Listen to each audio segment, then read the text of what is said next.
Have you ever wondered why some people resort to cutting, burning, hitting oneself, or even bang their heads against a wall? Do you know that feeling when everything seems like a struggle? Even getting up from bed or just taking a shower seems like a task? When you are afraid to socialize because everyone around is judging you? When you don't answer a friend's call because you are afraid of messing up? Do you know that feeling when everyone is giving you advice, but all you want them to do is to just listen to you?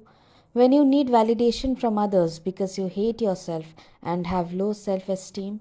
Do you know that feeling when you look into the mirror and hate what you see?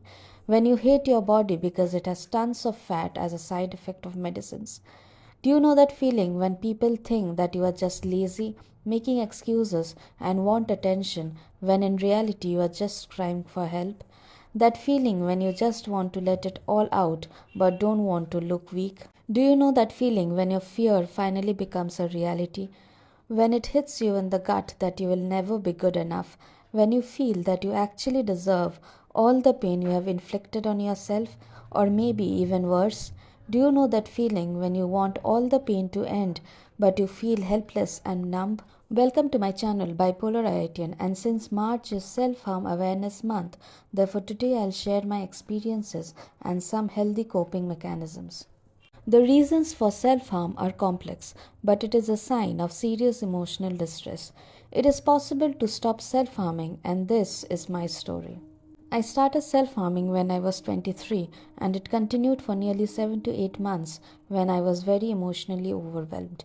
Feeling depressed is probably one of the most difficult times, during which one doesn't feel passionate about anything. One feels nothing but emptiness within, a never ending void of darkness. I have also gone through such phases in my life when nothing seems to be under my control. Once I acted on the command hallucinations and had poked myself with a pen. On several occasions, I have punched on the wall out of despair.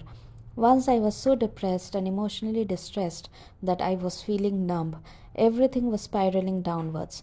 Then, out of guilt, anger, frustration, and pain, I took a pair of scissors and made a cut across my arm. The physical pain made me forget the overpowering emotional pain. The cut reminded me that I am alive and can feel emotions instead of feeling numb. Other times I was so frustrated that I have cut myself with a razor blade. I'm ashamed to admit this, but I felt good after that, but at the same time I was also feeling guilty. There was a myriad of emotions stacked within one another. I was never intending to hurt myself. I was doing it for the sense of relief it provided. I do not support self harm in any way. Hence, I shared it with my psychologist, and she helped me immensely in finding out ways to tackle my emotional pain.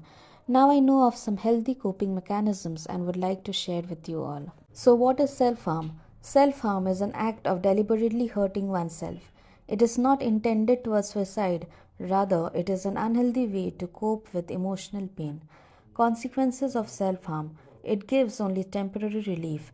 First, it starts off as an impulse, but soon it becomes addictive. We are afraid to confide into our friends and family. It can become life threatening, even if it is not intended to. When one is distressed, it is best to seek professional help, but sometimes one is too embarrassed to share this type of incident with anyone. Therefore, I would like to share some healthy coping mechanisms which my counselor has advised me. I have tried them, and trust me, they work. Some healthy coping mechanisms if feeling distressed. Number 1, hold ice in both hands until you get relief. Number 2, tear newspaper. Number 3, use red nail paint instead of hurting yourself.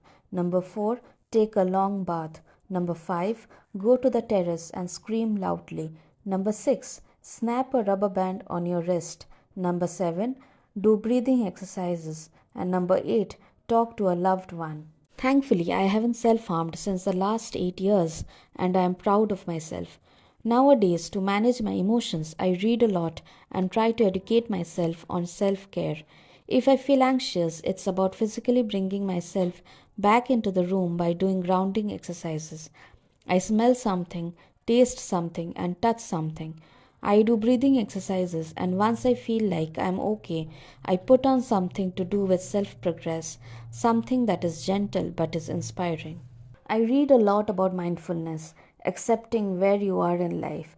I have found that when you accept the here and now, life will become a lot easier. That's incredibly powerful for me. No matter how hopeless you feel, everyone is worthy of living their life.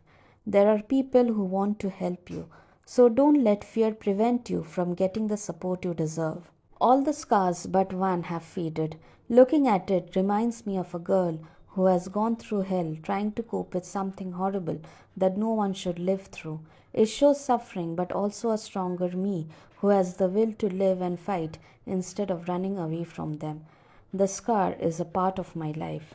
Comment yes if you have also recovered from self harm and suggest some more healthy coping mechanisms which have helped you. In my upcoming post, I'll make an introductory video on schizoaffective disorder, which is when you have both the symptoms of a mood disorder and schizophrenia. Thank you. That's all for today, and I'll see you in my next video. Bye, take care, and subscribe to my channel for more such educational videos. Please suggest any topic related to mental health on which you would like me to make a video on. Thank you.